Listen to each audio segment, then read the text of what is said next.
दोस्तों welcome back to our channel. मैं आज आपको बताऊंगी कि आप टास्क टेबल किस तरह से बनाएं। टास्क टेबल बनाने का मेन उद्देश्य ये है कि आपके वर्क कितना आपको पढ़ाई करना है या कोई भी काम करना है वो डिसाइड हो जाए कि कितने समय में करना है। यानी विशेष रूप से आपको दो चीज़ें ध्यान में रखनी है। पहला है आपके पास कितना टाइम है उस काम को पूरा करने के लिए, और दूसरा है आपका कि कितना वर्क है आपके पास।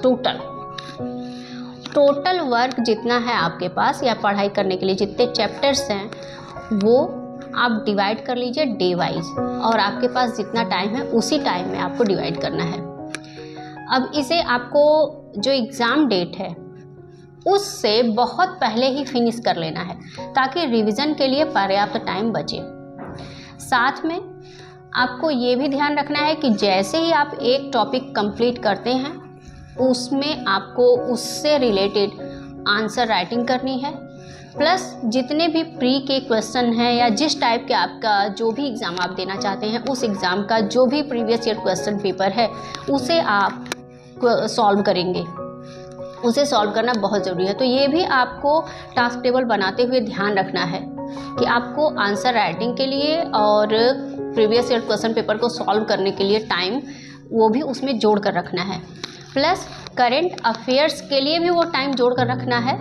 जैसे हो सकता है करंट अफेयर्स आप मैगजीन से पढ़ते हो या कोई वीडियो वगैरह देखते हो यूट्यूब पर, तो वीडियो अगर आप देखते हैं तो वो टाइम भी आप इन्वॉल्व करेंगे, और मैगजीन पढ़ते हैं तो मैगजीन या दोनों ही अगर प्रीफर करते हैं तो दोनों ही आपको अपने टास्क टेबल में शामिल करना है।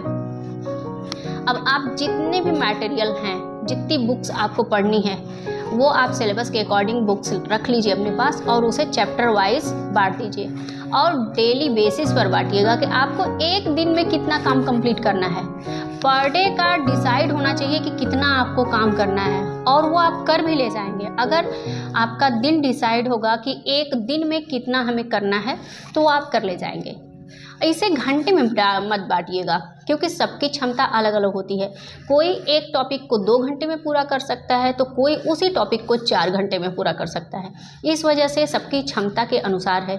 और ये भी होता है जैसे किसी की हिस्ट्री स्ट्रांग है, किसी की ज्योग्राफी या किसी का कुछ और स्ट्रांग है, तो उसको वो टॉपिक कवर करने में कम टाइम लगेगा, और जो उसका तैयार नहीं है पहले से तो उसको वो चीज़ें पढ़ने में ज़्यादा टाइम लगेंगी। तो आप जब टास्क टेबल बनाइएगा तो इस चीज़ का भी विशेष रूप से ध्यान रखिएगा कि आपके कौन से टॉपिक में ज़्यादा आपको टाइम देने की आवश्यकता पड़ेगी और कौन से ऐसे सब्जेक्ट हैं जिसमें आपको कम टाइम देना पड़ेगा। ये सारी बातें आप ध्यान में रखते हुए अपना टास्क टेबल बनाइए। ये डे वाइज डिवाइड कर दीजिए। साथ में सप्ताह में एक दिन आपका फुल रिवीजन होना चाहिए, और सप्ताह में कम से कम 4-5 घंटे आपको मनोरंजन के लिए ज़रूर रखना है। अगर आप मनोरंजन के लिए नहीं रखेंगे तो ये आप कुछ दिन तक तो करेंगे, उसके बाद आप पूरा काम नहीं कर पाएंगे। इस वजह से मनोरंजन के लिए रखना बहुत ज़रूरी है, बेहद ज़रूरी है। दोस्तों एक चीज़ और है, जब आपका एक टॉपिक कंप्लीट होता है उससे रिलेटेड क्वेश्चन आप ज़रूर कर ले, तुरंत करें। इससे ये डिसाइड हो जाएगा कि आपने जो पढ़ा है वो सफिशिएंट है या नहीं, आपके दिमाग में है या नहीं है। अगर दिमाग में नहीं है तो आपको और अच्छे से और ध्यान लगा के पढ़ने की आवश्यकता होगी। दोस्तों इतना करिए। उसके बाद अगर कोई क्वेरी हो तो आप इस नंबर पे मुझे कांटेक्ट कर सकते हैं। आपको बहुत बहुत शुभकामनाएं, बहुत बहुत धन्यवाद।